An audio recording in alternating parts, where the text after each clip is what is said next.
Hello everybody, this is Derek Smith from Special Agent Combative System, and today I want to look at another martial art that can be useful in your self-defense arsenal, and that's taking a look at Kung Fu. Now, the martial art of Kung Fu is an exchange of culture, a type of exercise, and also a way of defending yourself. There are many different styles of Kung Fu out there. Tai Chi is a style of Kung Fu, Wushu is Kung Fu, and it goes on and on. So the art is very popular throughout the world. It's also known as Gung Fu, again, Wushu, even something called Kushu. Okay. Now it shares some common traits with karate, such as using both hand and foot techniques when you're out there. Now, Kung Fu is one of the most popular forms of martial arts, and it's also one of the oldest forms of martial arts. As a matter of fact, they say that karate actually may have come from Kung Fu, okay, out of China. Now, with Kung Fu, there are several styles and variances, although the most popular are those that have their roots in the well-known Shaolin Temple. Now, what most people aren't aware of, however, is the fact that Kung Fu was practiced in China years before the first Shaolin Temple was even thought of. Now, majority of martial art enthusiasts think of self-defense as being the ultimate goal of any martial arts, including Kung Fu. And, I'm a self-defense guy, so of course I look at the self-defense value of it. Now, while self-defense is involved with Kung Fu, the martial arts or the martial art is so much more than just fighting and defense. Kung Fu is a true art, one that develops your mind, your body, and your soul or spirit. Now, Kung Fu doesn't teach students to overcome others, as it teaches students to look within themselves and learn to have complete and total control over your emotions and over your own body. Now, Kung Fu is an art of harmony that teaches the students to remain at peace and to actually avoid confrontations. Now, again, I'm a self-defense guy, and sometimes you just can't avoid it. So if a situation threatens bodily harm to that student, then he has to rise to the occasion, becoming the warrior that he's taught in Kung Fu and defending himself. Now, just like other types of martial arts, Kung Fu teaches the balance that is crucial for executing techniques and for proper movement. Now, the basic concept behind the balance is that same balance that the Chinese believe keeps the balance between heaven and earth. That's kind of their theory.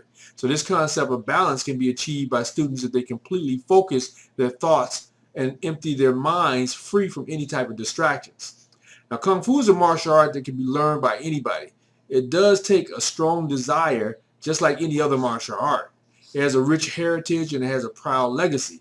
Now, Kung Fu is indeed a deadly martial art if used in the wrong ways, or if it's a self-defense situation, you might say the right way.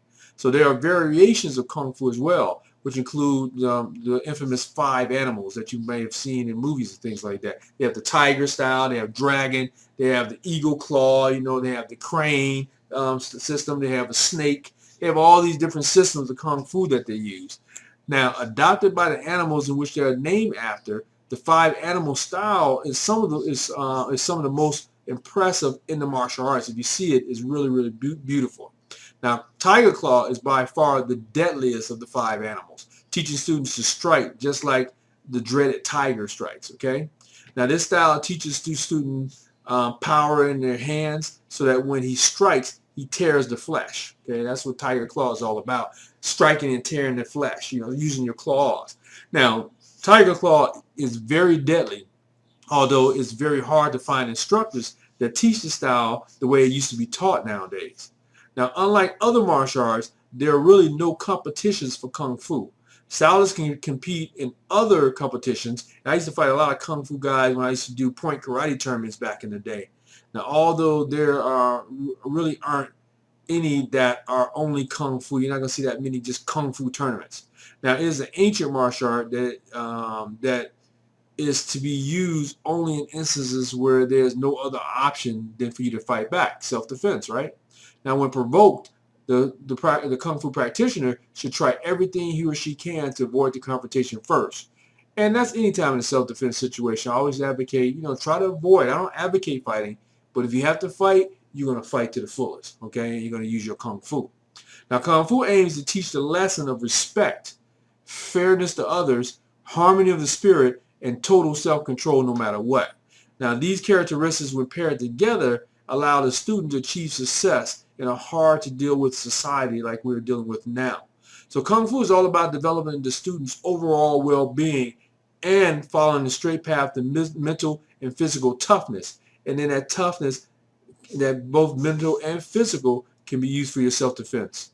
So again, this is Derek Smith coming to you from Special Agent Combative System, and I hope to see you on my next video when we explore another martial art. Let's talk about Aikido. See you in the next video.